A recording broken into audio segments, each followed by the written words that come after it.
Kita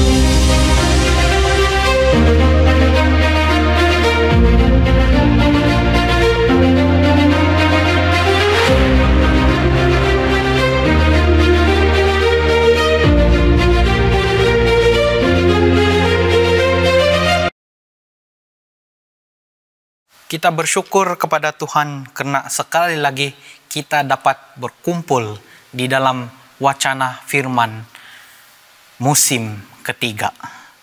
Baiklah, sebelum kita mula, mari kita berdoa. Mari kita berdoa. Tuhan Allah Bapa kami dalam kerjaan syurga, terima kasih ya Bapa karena Engkau sudah hadir bersama kami di dalam wacana firman ini, dan pada saat ini sementara kami akan mulakan diskusi kami, kiranya Roh Suci Engkau hadir bersama kami di sepanjang discussion kami. Terima kasih ya Bapa karena Engkau sudah mendengar dan menjawab doa ini, dalam nama Yesus Tuhan yang sudah menjadi juru selamat kami semua. Amin. Amin. Baiklah, tajuk topik kita pada hari ini adalah layaknya kelayakan. Jadi apakah maksud tajuk ini? Saya mau share petikan ini. Ini diambil dari lagu yang bertajuk The Called.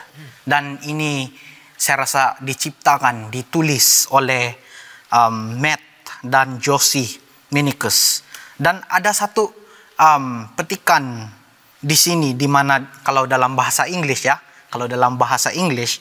dia bilang di sini, God does not call the qualified, He qualifies the called. Nah, kalau kita translate dalam bahasa Melayu ya, kalau kita translate dalam bahasa Melayu dikatakan Tuhan tidak memanggil yang layak, Dia melayakkan yang dipanggil. Apakah yang dimaksudkan dalam petikan ini adalah dia berkaitan dengan pelayanannya, dia berkaitan dengan misi gereja kita, pelayanan. Dan kalau kita bercakap tentang melayani, ada beberapa isu seperti layak atau tidak layak, layak atau tidak layak. Dan banyak orang mengatakan, oh, saya ada kekurangan. Oh, saya tidak layak. Saya ada kelemahan.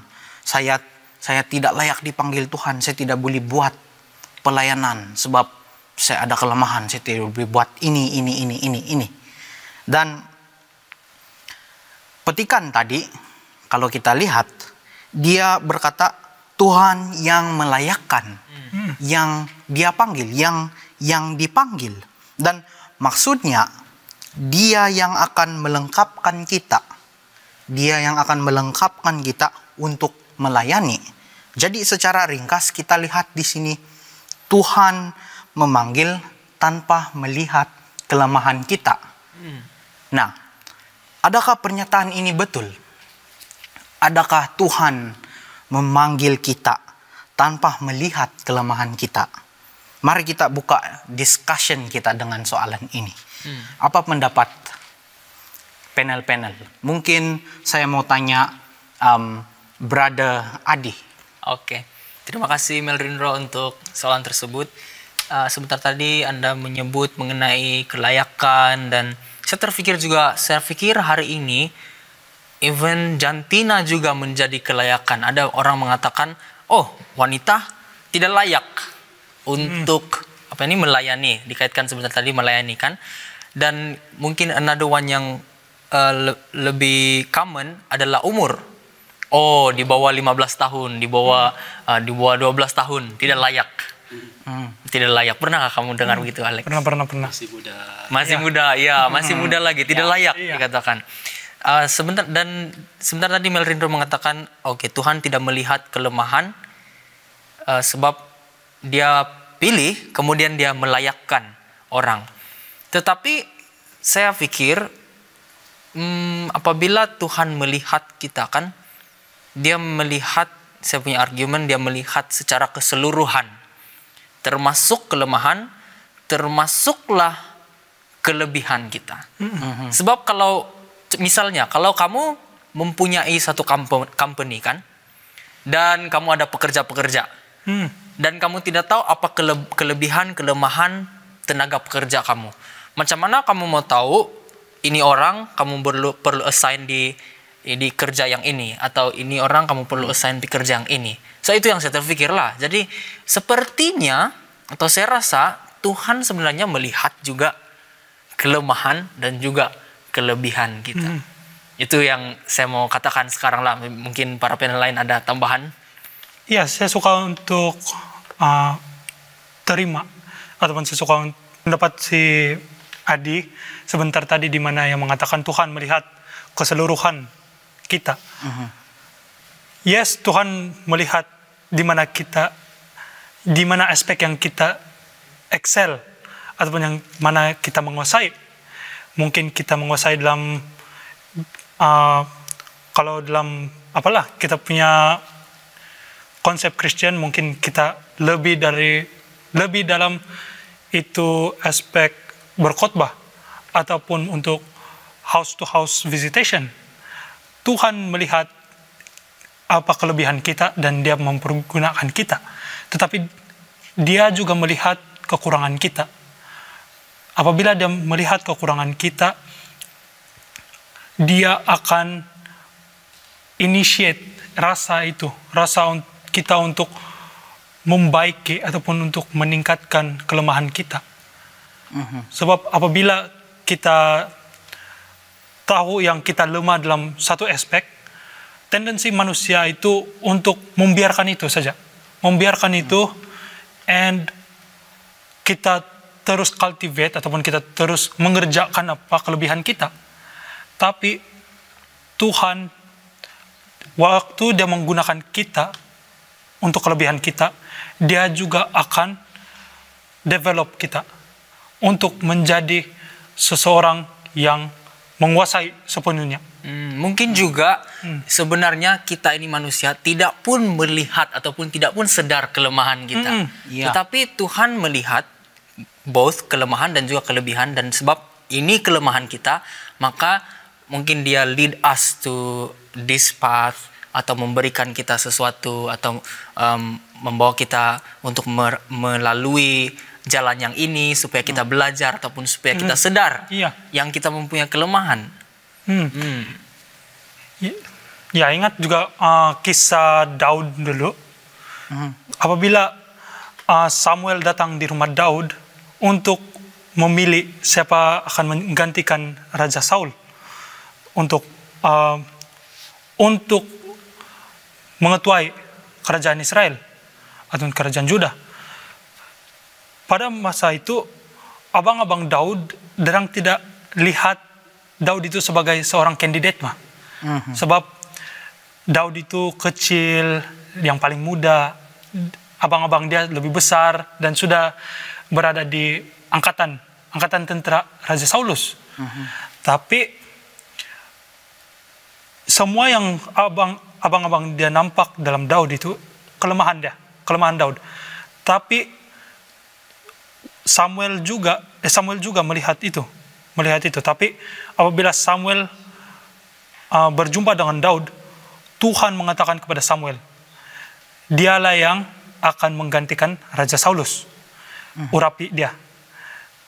And then ada satu perkataan yang Tuhan mengatakan, manusia melihat di luaran, tetapi Tuhan melihat di hati. So, walaupun kelebihan itu ada, tapi Tuhan juga melihat kekurangan. Walaupun Daud itu mungkin Tuhan nampak kelebihan dia untuk menjadi raja Israel, tapi kelemahan dia juga Tuhan menggunakan kelemahan dia untuk membentuk, untuk menjadi seorang pemerintah yang sangat agung, yang agung untuk kerajaan Israel. Saya ingin respon sedikit mengenai apa yang Lyndon sebut tadi mengenai perkara yang lemah dan kuat itu. Biasanya kalau mereka yang mempunyai self-esteem yang positif, mereka akan melihat diri mereka itu kuat. Mereka confident dan kadang-kadang overconfident. Iya. Tetapi mereka yang tidak mempunyai self-esteem yang positif, mereka mempunyai self-esteem yang negatif, mereka akan melihat diri mereka lemah. Nah, disinilah di mana Tuhan melihat bahwa bagi mereka yang memikirkan bahwa mereka itu kuat, Tuhan melihat ada kelemahan mereka. Bagi mereka yang melihat mereka itu adalah lemah, Tuhan melihat bahwa ada kekuatan mereka di sana. Dan disinilah kita melihat bagaimana Tuhan masuk di dalam kehidupan manusia itu dan memberikan apa yang patut ataupun memberikan kita perspektif yang patut di dalam apa yang layak dan apa yang tidak layak itu di sana.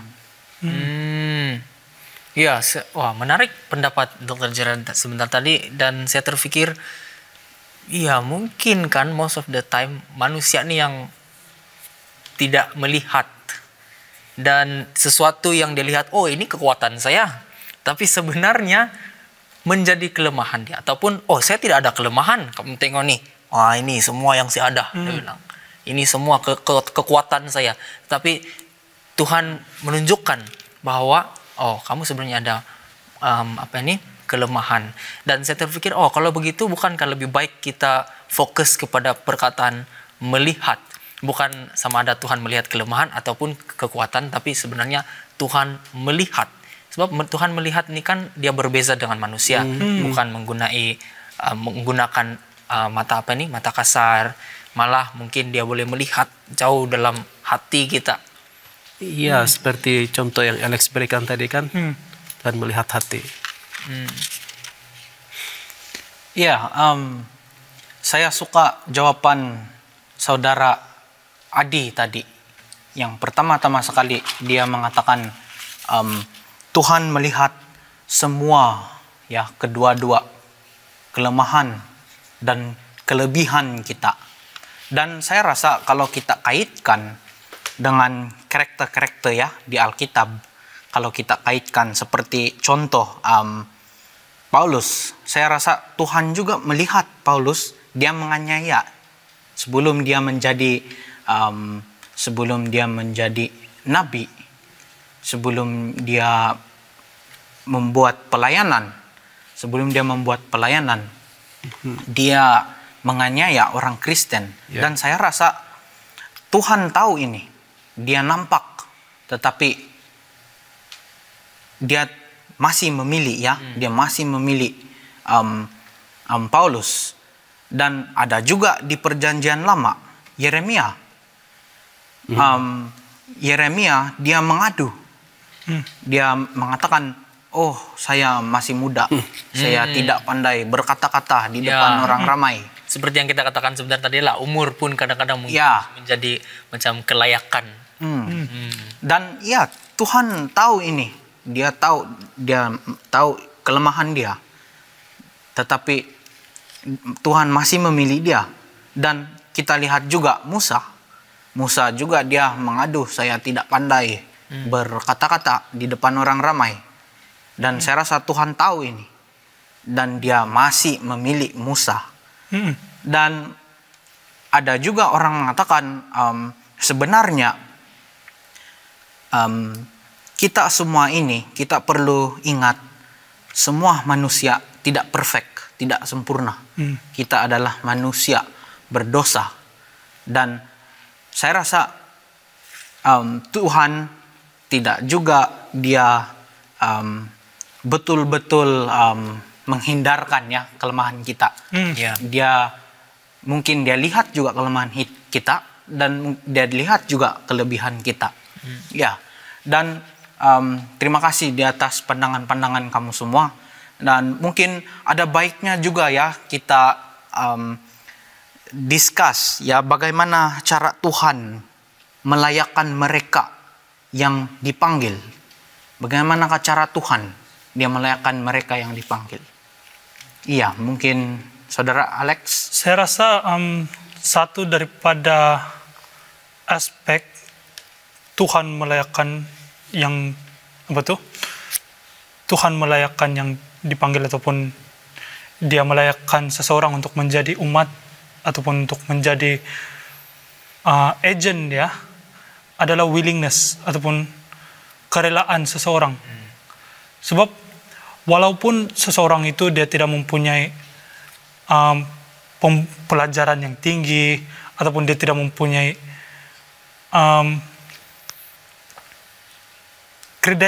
credential begitulah, ataupun resume dia, kalau dalam term kita sekarang resume dia tidak penuh, tidak banyak untuk dilihat. Tapi kalau dia mempunyai kerelaan untuk Tuhan gunakan untuk pelayanan dia, untuk menjangkau kepada orang lain, saya rasa itu satu aspek yang Tuhan lihat. Sebab ada yang walaupun dia berpelajaran tinggi, walaupun dia mengetahui Alkitab lebih daripada orang lain, walaupun dia, kita boleh cakap apalah, seseorang yang dipandang tinggi, tetapi kalau dia tidak kerelaan, dia tidak keinginan untuk melayani, saya rasa Tuhan mau gunakan, tapi dia saja yang tidak mau merelakan diri untuk Tuhan gunakan. So kerelaan manusia itu juga sangat penting. Sangat penting. Dia mau lari mungkin macam Yunus. Iya. Dia lari. Iya.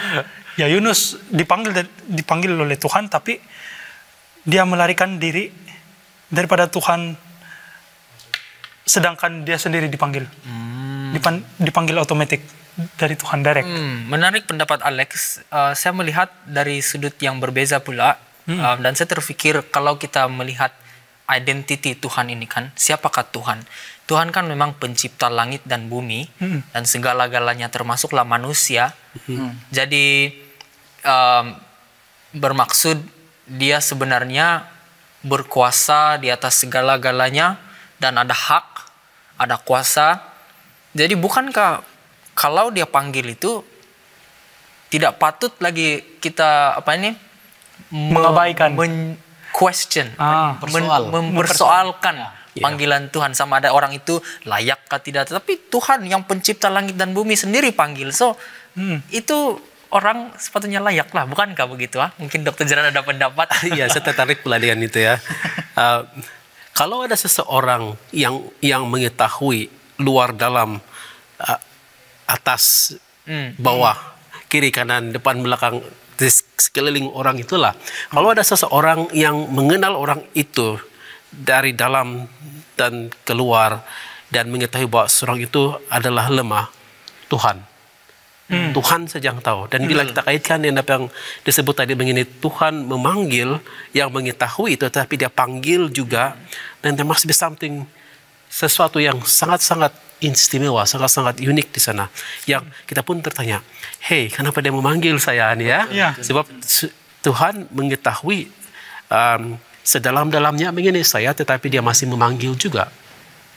Nah, untuk kembali kepada bagaimana Tuhan melayakkan mereka, saya ingin kembali kepada contoh-contoh yang kamu berikan tadi. Paulus mengatakan bagaimana Tuhan melayakkan dia. Tuhan berjumpa sendiri dengan dia ketika dia dalam perjalanan ke Damaskus, dan melalui seorang pemimpin gereja juga membuka mata dia, dan akhirnya Tuhan menyampaikan message bahwa dialah yang akan pergi, walaupun secara credential dia dia penuh dengan kelayakan dari segi institusi keagamaan rasmi formal pada hari itu. Tuhan datang kepada dia dan Tuhan memberikan sesuatu secara pribadi kepada dia. Dan semua yang dipanggil, contohnya Yeremia, adakah Tuhan menyuruh seseorang untuk pergi kepada dia? Tidak. Tuhan sendiri yang mengatakan kepada Yeremia. Dan Yeremia katakan dia tidak boleh berbicara. Tuhan menyentuh mulut dia. Dan juga kepada Musa. Musa menyatakan kelemahan dia. Dan Tuhan menjawab itu untuk memberikan Musa tidak ada ruang lagi untuk menyatakan kelemahan dia. Sebab Tuhan katakan dia yang akan memenuhi itu. Yesaya juga seperti itu. Yesaya katakan, I am a man of unclean lips, dia adalah orang-orang berdosa di antara orang-orang berdosa. Tetapi Tuhan melakukan sesuatu dan menyucikan Yesaya dengan bara api itu. Dan Tuhan melakukan banyak hal secara pribadi kepada orang tersebut untuk melayakkan dia. Macam saya lihat kan kalau apa yang Tuhan telah lakukan kepada orang-orang yang dia panggil bukan sebenarnya untuk melayakkan mereka, tapi untuk assure mereka yang mereka sudah dipanggil oleh Tuhan dan mereka hanya harus menerima, accept dan turut menuruti apa yang Tuhan telah katakanlah, bukan untuk melayakkan tapi macam yang saya lihat sebentar tadi lah macam dia bagi assurance saja. Mungkin ada Ya, pendapat, Alex? walaupun ada kelemahan manusia yang kita nampak boleh menghindari kita daripada melihat bahwa kita dipanggil ataupun kita dilayakkan oleh Tuhan, tetapi sebenarnya Tuhan dia melintasi dia sudah menghancurkan boundary itu ataupun menghancurkan dinding itu yang blok pemandangan kita ataupun blok penerimaan kita untuk menerima panggilan Tuhan itu sendiri. Tuhan sudah datang, dia sudah sendiri melayakkan semua kita untuk menjadi pelayan dia. Jadi kalau begitu kan kita bersetujukah para panel yang kalau untuk soalan tadi bagaimana cara Tuhan melayakkan mereka yang dipanggil simply by His calling. Itu menarik. Oke. Ya, saya pikir kita boleh elaborate lagi nanti dalam perbincangan kita lah. Iya, saya suka untuk lihat cerita Yeremia. Ya, kalau kita lihat dalam Yeremia 1 ayat 6 hingga 9. Saya sudah mention tadi Yeremia, dia menolak panggilan Tuhan dengan mengadu. Ya, dia mengadu yang dia ini masih muda, dia tidak pandai bercakap-cakap, berkata-kata di depan orang ramai secara publik, Tetapi ya ini kita lihat di ayat yang ke-6 dan tetapi kalau kita baca lagi di ayat ke-9, Yeremia mengatakan Tuhan menghulurkan tangannya dan menjamah mulutku. Ya. Jadi di sini Tuhan melayakkan Yeremia dengan melengkapi kekurangannya. Ya. Dia melengkapi kekurangannya. Yeremia mengatakan, "Oh, saya tidak pandai berkata-kata. Saya masih muda." Tuhan melengkapinya dengan berkata, "Aku menaruh perkataanku ke dalam mulutmu." Ya. Dia bilang di sana. Jadi di sini kita dapat melihat bahwa sesiapa yang dipanggil Tuhan untuk melakukan pelayanan, untuk melakukan kehendaknya, ya, dia akan mengisi. Kalau dalam bahasa English, God will equip, ya. Kalau dalam English, God will equip. Dia akan mengisi kelemahan mereka dan melayakkan mereka untuk melakukan pekerjaannya. Kalau kita lihat contoh di dalam cerita Yeremia. Ya. Mungkin ada lagi yang ingin share pandangan-pandangan. Mungkin saudara Alex. Ya, apabila kita mengatakan Tuhan equip, dia bukan alang-alang equip. Iya. Dia bukan half-hearted ataupun separuh-separuh saja. Dia akan equip 100%. Apabila, coba kita lihat dalam ayat 7, Yeremia 1 ayat 7 yang mengatakan, "Tetapi Tuhan berfirman kepadaku, janganlah katakan aku ini masih muda, tetapi kepada siapapun engkau kuutus, haruslah engkau pergi, dan apapun yang kuperintah kepadamu, haruslah kau sampaikan." So, di sini dia tidak mengatakan bahwa apa yang saya perintah ataupun apa yang saya minta kamu untuk mengatakan kepada orang lain, kamu boleh ubah sedikit, kamu boleh kasih adjust, ataupun kamu boleh pergunakan separuh daripada ini, and then gunakan perkataan kamu. Tidak. Dia berikan 100% daripada semua yang Tuhan berikan kepada manusia, itu 100%. Dan itulah yang manusia harus berikan, ataupun harus equip mereka dalam kelemahan mereka. Walaupun mereka lemah, Tuhan telah berikan 100%. 100% kepada kita. Adakah kita menerimanya atau menolak? Itu kita punya respon sendiri. Respon daripada panggilan Tuhan, dan juga God's equipment kepada kita. Ya, kita sudah lihat bagaimana Tuhan melayakkan seseorang yang Dia panggil. Mungkin ada baiknya juga kita bincangkan soalan ini. Kenapa kadang-kadang kita pikir kita tidak layak? Oh, sudah pasti salah satu yang sebab dia saya boleh lihat terlalu kita sendiri buat itu assessment atau judgment atau penilaian, dan kita fokus kepada kelemahan yang kita panggil kelemahan lah. Tetapi contohnya lah kan, Tuhan katakan, oke, saudara Adi, saudara Lindon, pergilah ke satu tempat ini, berjalan. Kemudian kita ini, yang lucunya, kita tidak ada kaki. Nah, so kita fokus pula yang kita tidak ada kaki. Oh, saya tidak ada kaki, macam mana mau buat? Kan tidak layak, tidak boleh, tidak ada kekuatan. So itu saya pikir kenapa kita berasa tidak layak, sebab kita fokus pada diri kita sendiri. Kita melihat, tengok ini saya tidak boleh buat. Padahal kalau kita tengok cerita ini kan, mata kita sepatutnya bukan kepada diri kita sendiri. Yang cerita Yeremia tadi itu, saya pikir mata kita bukan sepatutnya tertumpu kepada kita, tapi tertumpu kepada Tuhan.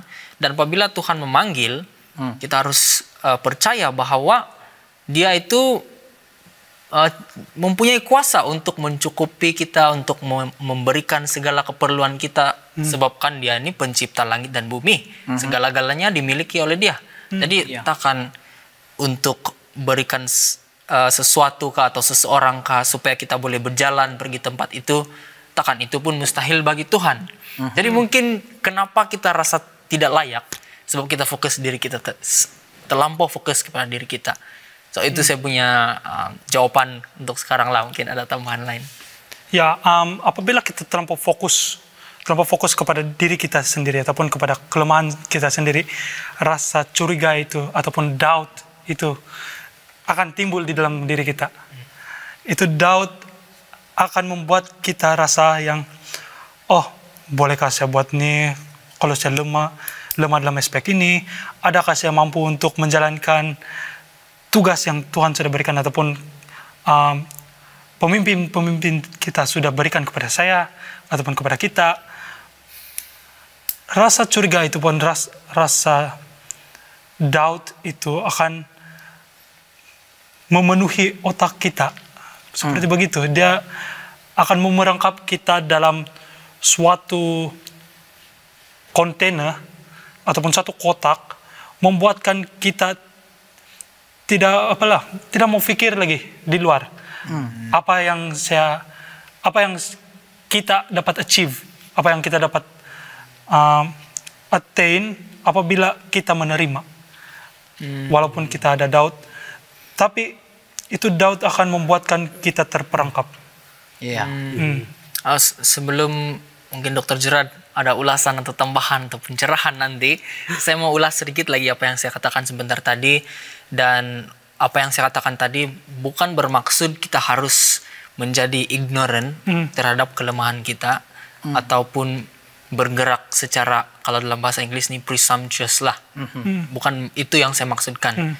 Tetapi apa yang saya ingin sampaikan adalah sekiranya dipanggilkan, jangan biarkan reality kita itu memberhenti kita, atau apa-apapun cabaran kah, apa-apa kelemahan, jangan biar, mungkin itu tidak patut dijadikan sebagai sesuatu untuk memberhenti kita atau menakutkan kita dari untuk menyahut panggilan Tuhan. Oke, itu tambahan saya. Mungkin Dr. Gerard ada tambahan? Tidak ada tambahan yang banyak lah juga. Cuma sedikit affirm dengan apa yang kamu sudah sebut tadi mengenai fokus terhadap diri sendiri, itu mengalihkan pandangan kita daripada si pelayak. Kita yang melihat bahwa diri kita tidak layak, sebab kita melihat mata kita ini kan dia, bila kita melihat kepada diri sendiri, melihat pada kelemahan, kita boleh melihat kelemahan. Tidak ada masalah, kita boleh melihat kelemahan. Kelemahan orang lain pun kita boleh sebut juga satu persatu kalau kita mau. Itu sebabnya kita melihat kita tidak layak, sebab kita tidak melihat kepada Dia yang melayakkan kita juga. Menarik contohnya dalam case Musa juga. Walaupun dari segi credential, dari segi training dan sebagainya, dia sebenarnya sangat-sangat layak untuk menjadi seorang pemimpin. Ya, dia telah mendapat pendidikan yang sangat-sangat tinggi di Mesir. Tetapi ketika dia menjadi seorang gembala selama 40 tahun lagi, dia melihat bahwa di sana dia mempunyai kekurangan. Dan saya pikir di sanalah titik mulanya, apabila seorang itu melihat kekurangan dia dan dia tidak tahu kepada siapa dia mahu kekurangan itu dilengkapi, dan dia melihat bahwa satu-satunya tempat dia untuk pergi untuk melengkapi kekurangan tersebut, saya rasa di sana titik mulanya seorang itu melihat bagaimana Tuhan itulah satu-satu yang akan melayakkan dia. Saya ada mau tambah dengan apa yang Dr. Gerard katakan sebentar tadi. Penting, ya saya rasa sangat penting sebenarnya kita melihat, menyadari dan mungkin menerima kelemahan yang kita ada. Sebab kalau kita tidak sadar kelemahan kita tidak mau mengakui dan tidak mau menerima bahwa kita mempunyai kelemahan, maka kita tidak akan melihat betapa perlunya kita sebenarnya bergantung kepada Tuhan. So di sana akan ada masalah lagi lah, sebab kita tidak sadar, kita tidak mau lihat yang kita mempunyai masalah atau kelemahan. Then we will feel, oh, I am enough. Nah, saya tidak perlu orang lain, saya tidak perlu Tuhan, saya tidak perlu bantuan Tuhan. So itu saya pikir sesuatu yang kita harus berhati-hati juga lah. Saya juga ada sedikit tambahan. Secara ringkas ya, dari pandangan-pandangan kamu saya dapat lihat kenapa kadang-kadang kita pikir kita tidak layak, sebab kita buat self evaluation. Kita assess diri kita mungkin secara negatif ya. Kita fokus kepada kelemahan kita, dan saya rasa ini juga sebab ada standard ya, ada standard yang sentiasa ditetapkan. Betul.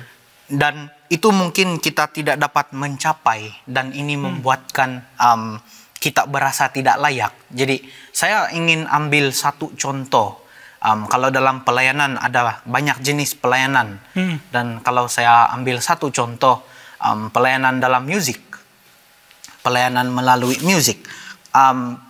Apabila kita lihat penyanyi yang ada suara yang baik, dia akan menetapkan satu standar, dia akan menetapkan standard, dan mungkin ini standard kan kita tidak boleh capai.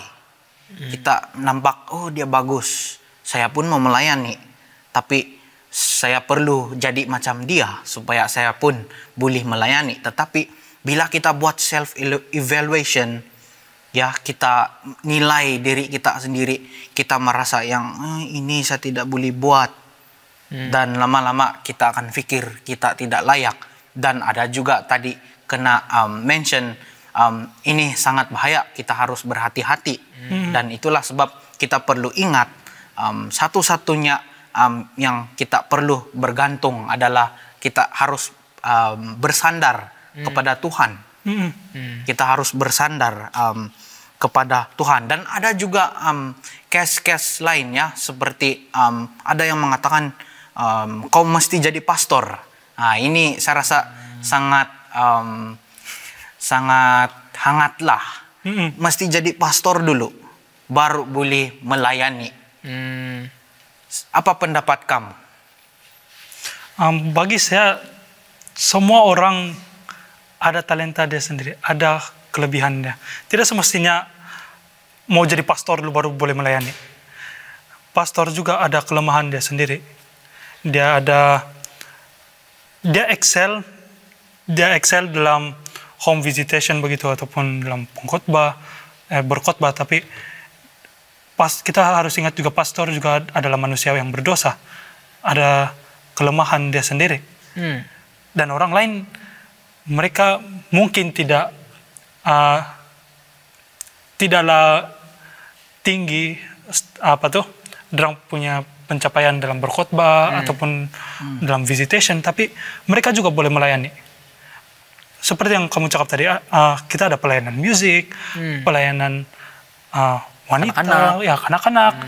So, setiap orang tidak semestinya kita harus menjadi pastor untuk melayani.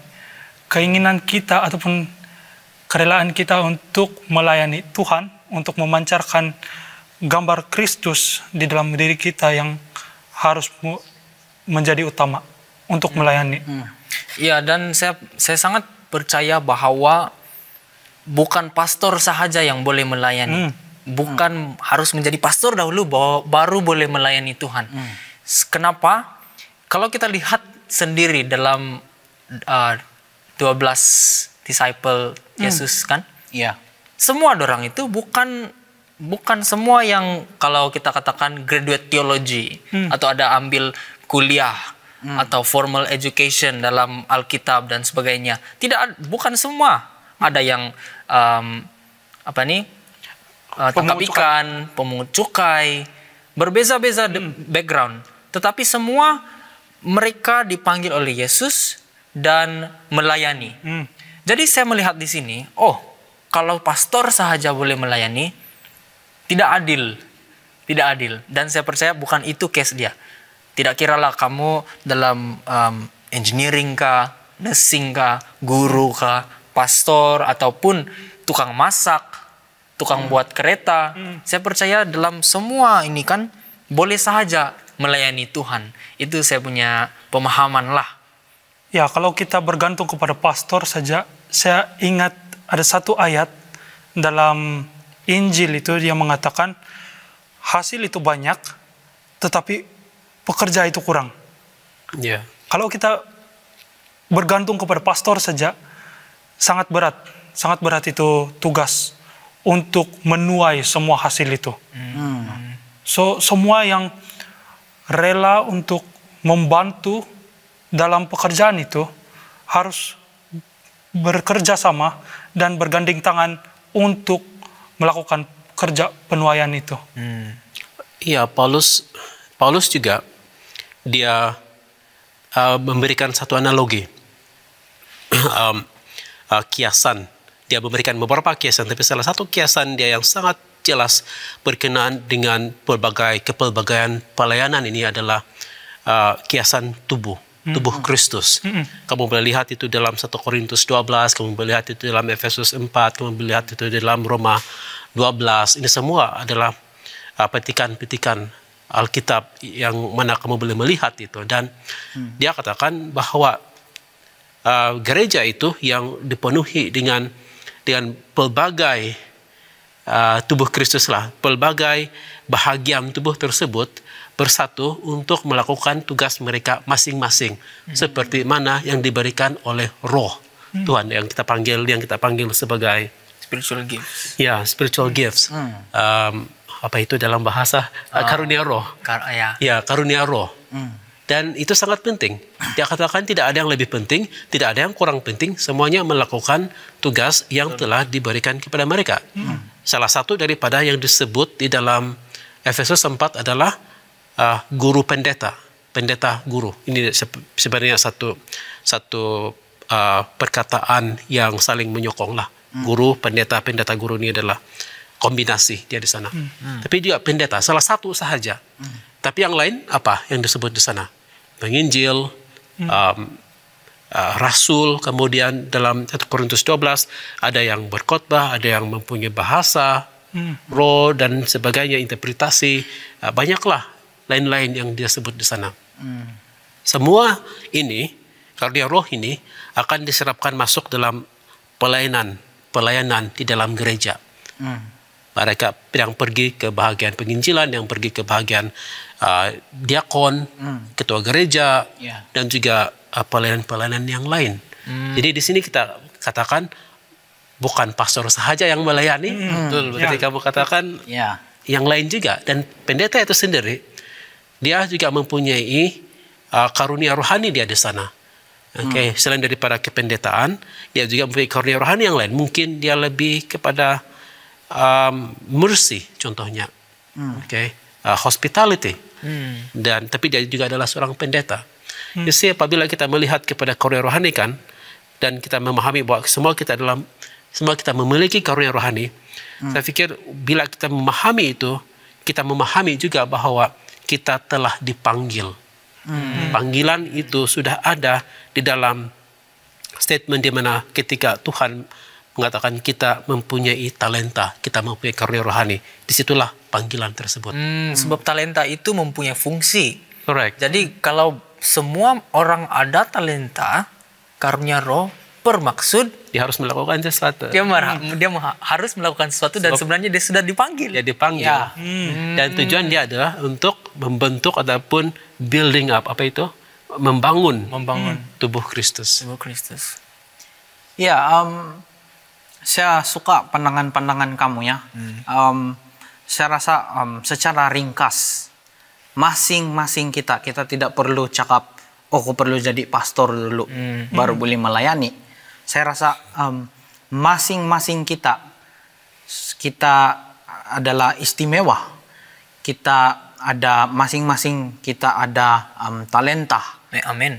Dan talenta ini digunakan di dalam pelayanan, dalam apa-apa jenis pelayanan yang kita mungkin saya boleh cakap ngam ya. Kalau dalam bahasa pasar ya, ngam. Fit untuk ini department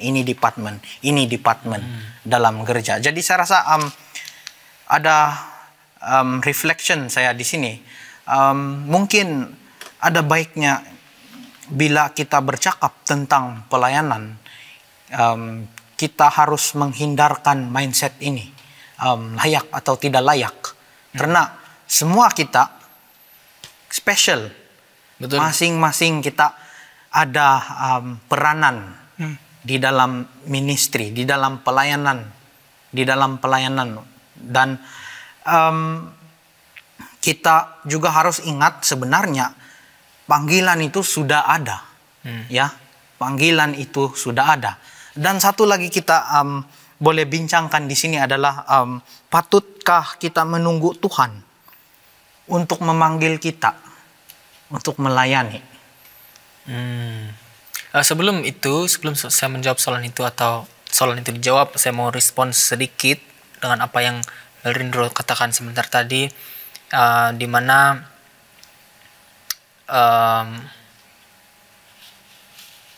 bagaimana saya ingin katakan. Saya pikir kelayakan pada hari ini,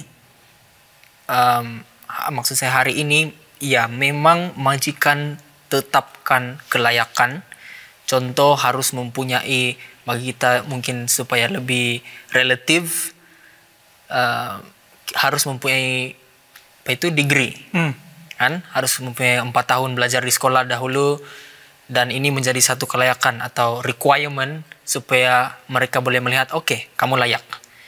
Dan saya pikir ini sebenarnya penting juga sebab ini membantu majikan atau membantu orang-orang atau ketua gereja siapa-siapalah untuk melihat dan untuk mereka menjadi pasti bahwa kita sebenarnya tahu dan terpelajar atau ya. Jadi saya melihat sebenarnya sebab sepertinya perbincangan kita ini menjurus atau going to that direction yang ingin mengatakan kelayakan duniawi ini tidak penting. Well, saya tidak mau mengatakan seperti itu. Saya percaya ada baiknya atau ada kepentingannya, ada kebaikannya juga kelayakan atau requirement yang telah ditetapkan lah oleh majikan-majikan kita. Tidak boleh juga kita abaikan dan cakap, saya layak bani. Saya ada ini spiritual gifts. Jadi saya tidak mau tengok kamu punya requirement. Ini majikan nih tidak apa-apa nih. Tidak boleh juga begitu ya. Dan jadi saya pikir sesuatu kelayakan atau requirement yang telah ditetapkan oleh majikan itu sebenarnya penting juga lah. Itu saya mau tambah sedikit ya. Nah, untuk menjawab patutkah kita menunggu Tuhan untuk memanggil kita untuk melayani, saya suka untuk bawa kita untuk berpikir sesuatu. Berdasarkan Yeremia 1 ayat 5, Tuhan sudah memanggil Yeremia sejak Yeremia dibentuk dalam kandungan ibunya. Dan apabila dilahirkan, Tuhan sudah menguduskannya untuk digunakan untuk ministry ataupun untuk pelayanan. Nah, satu thought ataupun satu idea yang saya terpikir adalah bukan kita tunggu untuk Tuhan memanggil kita. Tuhan mungkin sudah memanggil kita dari sejak kecil lagi. Ya. Cuma kita ada perasaan yang kita yang mengabaikan ataupun kita yang kasih tangguh untuk menerima itu panggilan. So, nah dari saya, patutkah kita menunggu Tuhan? Saya pikir Tuhan sudah memanggil kita dari awal lagi. Dia sudah set kita untuk menjadi pelayan Dia sejak kita kecil lagi. Dia sudah memisahkan kita dan menggunakan kita untuk satu pelayanan. Dan kita akan develop, semasa kita develop, mungkin saja kita yang mengabaikan panggilan itu. Tapi bukankah kalau begitu kan macam bunyi-bunyi predestination nih yang Tuhan sudah tetapkan, inilah kau jadi nih. Jadi ya macam tidak tahulah, mungkin saya salah tanggapan. Ya, tapi seorang itu masih boleh memilih juga lah ya. Sebab memang pun dia sudah melalui ini, sudah dipanggil. Tetapi dia melihat pendidikannya, dia mempunyai minat yang lain juga, mungkin lebih berat minat itu telah mempengaruhi dia. Saya pikir kalau kita lihat kepada kedua-dua idea yang kamu berikan tadi, Pak Lindon, Adi, dua-dua pun boleh, Pastor. Alex, iya, Tuhan sudah memanggil dan ada masa yang diberikan itu untuk training. Semua nabi-nabi sebenarnya melalui training. What kind of training kita tidak tahu. Mereka melalui training itu. Dan salah satu training itu adalah kamu sekarang ini sudah menghabiskan pelajaran selama 4 tahun. Dan ya, itu adalah trainingnya. Dan selain daripada itu ada internship dan sebagainya, part of the training ya. Dan itulah yang bila Tuhan katakan sudah lengkap, sudah cukup training kamu, Tuhan akan mengatur sesuatu barangkali di mana kamu akan dipanggil dan melayani. Dan pada masa itulah saya pikir pengaruh-pengaruh yang sudah kita lalui sebelum ini akan membantu kita untuk membuat keputusan yang seperti Yesaya, I will go. Dan saya terpikir juga, patutkah kita menunggu Tuhan untuk dia panggil dahulu baru kita melayani lah kan. Tetapi saya mau kaitkan ini dengan the bigger perspective atau perspektif yang lebih besar, di mana kita mengetahui dalam dunia ini mempunyai perlawanan di antara baik dan yang buruk, yang jahat dan yang baik. Ini ada great controversy, dan kita tahu dunia kita ini sekarang menuju ke zaman akhir ataupun sudah sebenarnya di dalam zaman akhir dan sedang menunggu kedatangan Yesus yang tidak lama lagi. Dan kalau kita lihat, saya melihat bagaimana ya kalau kita menganggap oke, Yesus itu telah memberikan kita contoh dan telah memanggil kita sebenarnya untuk melayani, bukan saja dalam bidang pendeta kah, untuk berkhotbah kah, boleh juga menangkap ikan, nursing, engineer, semualah jenis pekerjaan kita telah dipanggil oleh Yesus. Dan kalau begitu sebenarnya tidak perlu lagi tunggu-tunggu, sebab sebenarnya Tuhan telah memanggil. Jadi apa yang penting saya melihat sini adalah kesediaan hati kita dan itu willingness untuk terima panggilan Tuhan. Apapun pekerjaan itulah. Jadi sepertinya saya melihat macam tidak perlu tunggu lah, macam tidak perlu tunggu sebab sebenarnya sudah dipanggil. Mungkin para panel atau juga host mempunyai pendapat lain? Ya, saya setuju dengan pandangan-pandangan kamu. Memang kita tidak perlu tunggu lagi ya. Kalau saya rasa kita tidak perlu lagi tunggu panggilan Tuhan karena itu panggilan sudah ada. Dan yang saya terfikir adalah itu panggilan di sana, yes, di sana. Tetapi mungkin belum kena initiate, disebabkan mungkin keinginan kita. Bila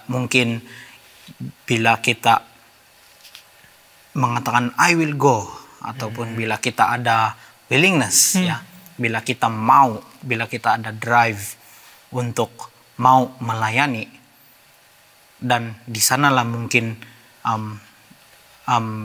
kita panggilan itu ya dia kena initiate, ya. Dan kalau kita kembali lagi ke soalan yang saya sudah mention dari awal, adakah betul-betul Tuhan tidak melihat kekurangan kita? Saya rasa Tuhan tidak menumpukan.